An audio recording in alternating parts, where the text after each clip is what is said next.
आगे बढ़ने के लिए मोटिवेट करते हैं, आप सोच भी नहीं सकते। तो क्लैपिंग होती रहनी चाहिए, एनर्जी कम नहीं होनी चाहिए, एनर्जी बरकरार रहनी चाहिए। बिल्कुल।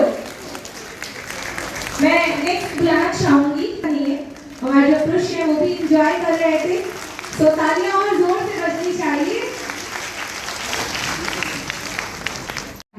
थोड़ा एनर्जी हाई कीजिए। और सर ने जो बात कही, सबसे अच्छी बात जो मुझे लगती है हमेशा सर की, जब भी सर बोलते हैं तो एक बात की बड़े स्तर पर इस बार हम लोग आयोजन कर पा रहे हैं। इसका कारण है कि अभियान की गति ने तीव्रता पाई है, अनेक लोग जुड़े हैं, और केवल यदि संख्या की बात करते हैं तो जहां पिछले वर्ष करीब व्हाट्सएप ग्रुप्स में 25,000 लोग थे, तो इस वर्ष 5 मार्च 2023 को संख्या करीब 55,000 के आसपास है।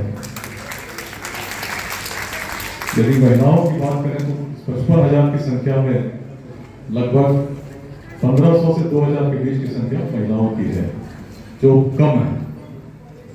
गांधी अध्याय लेट्स इंस्पायर बिहार, आइए मिलकर प्रेरित करें बिहार। क्या कारण है? मैं तो पुलिस की नौकरी करता हूँ, क्या आवश्यकता है कि छुट्टी के दिनों में जाऊं, लोगों से मिलूं, बातें करूं? क्या आवश्यकता है कि जो समय परिवार के साथ दे सकता हूं उसको समाज में देने का प्रयास कर रहा हूं? क्यों ऐसी भावना जगी? क्यों इस प्रकार के प्रयास हुए कि बिहार के 29 जिलों में युवाओं से संवाद करता रहा पिछले 1 वर्ष तक? क्यों इस प्रकार का प्रयास कर रहा हूं? कारण मेरा व्यक्तिगत नहीं, कारण हर उस बिहारवासी की व्यथा है जो कहीं न कहीं मन को कहती है कि एक समय ऐसा था जब न मार्ग थे, न प्रौद्योगिकी थी, न सूचना के तंत्र आज की तरह विकसित थे, लेकिन कुछ तो बात थी कि अफगानिस्तान के पार तक, हिमालय के उत्तर तक, दक्षिण सागर तक, पूर्वोत्तर के पार तक हम शासन कर पा रहे थे। इसी पाठ्यपुत्र से कर पा रहे थे। कुछ तो बात थी कि ऐसे विश्वविद्यालय स्थापित कर पा रहे थे जिसमें ठंडे रास्तों से चलकर लोग आते थे। क्या बात थी? क्यों हम अखंड भारत के साम्राज्य के निर्माता बन सके? क्यों विश्वविद्यालय स्थापित कर सके? और तब जब संसाधन विहीन अवस्था में ऐसा कर सकते थे, तो आज क्या कारण है कि जब पढ़ने की बात तो छोड़ दीजिए, शिक्षा के ऐसे संस्थान थे कि तिब्बत से लोग, जहाँ शिक्षक भी बिहार के हैं, बच्चे भी बिहार के हैं। कुछ तो बात होगी, कहीं ना कहीं तो कुछ कमी रह गई। क्या कारण है कि जिस बिहार में चंपा जैसे महानगर उस काल में थे, जिसको कहा गया विश्व का पहला नगर, जहाँ पुस्तकाल की पाठ्यपुत्र थी, जहाँ अर्थशास्त्र में जब सारे अलग अलग व्यापारों के वर्णन देखते हैं तो पाते हैं क्या कारण था कि मेगास्थनीज ने उस समय पाटलिपुत्र को विश्व का सर्वप्रमुख नगर बताया था। कारण स्पष्ट है, अग्रणी हम थे, तब थे जब संसाधन नहीं थे। लेकिन आज यदि जिस उद्यमिता ने केवल चंपा को स्थापित किया, जिसके कारण वियतनाम के लोग इतने प्रेरित हुए कि 1500 वर्षों तक अपने देश का नाम उन लोगों ने चंपा रख दिया। व्यापारी आते थे, व्यापारी जाते थे, अलग परंपरा थी। अभी तो भगवान बुद्ध के समय जब हम पढ़ते हैं, जातक कथाओं को पढ़ते हैं, अलग अलग बौद्ध ग्रंथों को तो पाते हैं कि जिन क्षेत्रों में भगवान बुद्ध की सभा लगती थी, इसी बिहार के श्रेष्ठी स्वर्ण के सिक्के बिछाने की सकता हूँ। अनेक अध्याय स्थापित, अनेक अध्याय योगदान दे रहे हैं। जिस प्रकार का योगदान गांधी अध्याय के द्वारा इतनी कम संख्या में दिया जा रहा है, अभूतपूर्व। पटना में 4 स्थानों पर गांधी पाठशालाएं संचालित हैं, जहां महिलाएं जाती हैं, समय देती हैं, बच्चों को पढ़ाती हैं। उन बच्चों को निर्धन है, स्लम्स में रहते हैं। जीवक अध्याय से अनेक महिला चिकित्सक जुड़ी हुई हैं, जो निःशुल्क प्रति रविवार को जाते हैं किसी क्षेत्र में। और अभी तक लगभग 86 मेडिकल कैंप पटना जिले में ही केवल आयोजित हो चुके हैं। करुणा अलग है, संवेदना अलग है। एक नारी के मन में उस प्रकार की प्रतिबद्धता अलग है जो समाज को बदल सकती है। यदि ऐतिहासिक परिवर्तनों को भी हम देखते हैं तो जब पाते हैं, यदि आदि शंकराचार्य भी घर से निकल सके तो उसमें उनकी माता का बड़ा योगदान था। छत्रपति शिवाजी छत्रपति बन सके, समाज स्थापित कर सके, उसमें उनकी माता का बड़ा योगदान था। और ऐतिहासिक परिवर्तनों में भी बिहार को देखें तो गांधी का हमने स्मरण किया। यदि बौद्ध धर्म को भी देखते हैं तो क्या पाते हैं? हमारी नारियां कैसी थी, ज्ञान की एक जिज्ञासा कैसी थी। जब केवल यह व्यवस्था स्थापित थी कि बौद्ध भिक्षु की होंगे, उसको भी चुनौती मिली और भिक्षुणियों की व्यवस्था भी इसी भूमि पर प्रारंभ हुई। उस काल में यदि विश्व के किसी अन्य कोने में पाते हैं, इस प्रकार की समानांतर व्यवस्था कहीं नहीं देखने को मिलती। यह हमारा क्षेत्र था, इसीलिए हम अग्रणी हुए।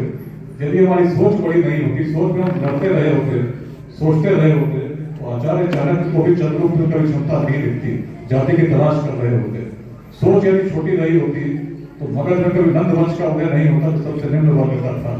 यदि आज बिहार को अग्रणी भूमिका निभाना है, यदि हम चाहते हैं कि अपने जीवन काल में उस बिहार को स्थापित होते देखें जिसमें शिक्षा के लिए और रोजगार के लिए किसी को बाहर नहीं जाना पड़े, तो बिहार की हर नारी को जागना होगा। क्योंकि हर घर में परिवर्तन का प्रारंभ कहीं न कहीं यदि देखें उस नारी की जागृति से ही संभव है, जिससे इतिहास के हर काल में उस प्रेरणा को जन्म दिया, परिवर्तन को जन्म दिया, जो सकारात्मकता की ओर गतिमान रही। सकता हूँ अनेक अध्याय स्थापित, अनेक अध्याय योगदान दे रहे हैं। जिस प्रकार का योगदान गार्गी अध्याय के द्वारा इतनी कम संख्या में दिया जा रहा है, अभूतपूर्व है। पटना में 4 स्थानों पर गार्गी पाठशालाएं संचालित हैं, जहां महिलाएं जाती हैं, समय देती हैं, बच्चों को पढ़ाती हैं। उन बच्चों को निर्धन है, स्लम्स में रहते हैं। जीवक अध्याय से अनेक महिला चिकित्सक जुड़ी हुई हैं, जो निःशुल्क प्रति रविवार को जाते हैं किसी क्षेत्र में। और अभी तक लगभग 86 मेडिकल कैंप्स पटना जिले में ही केवल आयोजित हो चुके हैं। करुणा अलग है, संवेदना अलग है। एक नारी के मन में उस प्रकार की प्रतिबद्धता अलग है जो समाज को बदल सकती है। यदि ऐतिहासिक परिवर्तनों को भी हम देखते हैं तो जब पाते हैं, यदि आदि शंकराचार्य भी घर से निकल सके तो उसमें उनकी माता का बड़ा योगदान था। छत्रपति शिवाजी छत्रपति बन सके, समाज स्थापित कर सके, उसमें उनकी माता का बड़ा योगदान था। और ऐतिहासिक परिवर्तनों में बिहार को देखें तो गांधी का हमने स्मरण किया। यदि बौद्ध धर्म को भी देखते हैं तो क्या पाते हैं, हमारी नारियां कैसी थी, ज्ञान की एक जिज्ञासा कैसी थी। जब केवल यह व्यवस्था स्थापित थी कि बौद्ध भिक्षु की होंगे, उसको भी चुनौती मिली और भिक्षुणियों की व्यवस्था भी इसी भूमि पर प्रारंभ हुई। उस काल में यदि विश्व के किसी अन्य कोने में पाते हैं, इस प्रकार की समानांतर व्यवस्था कहीं नहीं देखने को मिलती। यह हमारा क्षेत्र था, इसीलिए हम अग्रणी हुए। यदि हमारी सोच बड़ी नहीं होती, सोच में हम लड़ते रहे होते, सोचते रहे होते, तो आचार्य चाणक्य को भी चंद्रगुप्त की क्षमता नहीं दिखती, जाति की तलाश कर रहे होते। सोच यदि छोटी रही होती तो मगध में कभी नंद वंश का उदय नहीं होता, जो सबसे निम्न वर्ग का था। यदि आज बिहार को अग्रणी भूमिका निभाना है, यदि हम चाहते हैं कि अपने जीवन काल में उस बिहार को स्थापित होते देखें जिसमें शिक्षा के लिए और रोजगार के लिए किसी को बाहर नहीं जाना पड़े, तो बिहार की हर नारी को जागना होगा। क्योंकि हर घर में परिवर्तन का प्रारंभ कहीं न कहीं यदि देखें उस नारी की जागृति से ही संभव है, जिससे इतिहास के हर काल में उस प्रेरणा को जन्म दिया, परिवर्तन को जन्म दिया, जो सकारात्मकता की ओर गतिमान रही।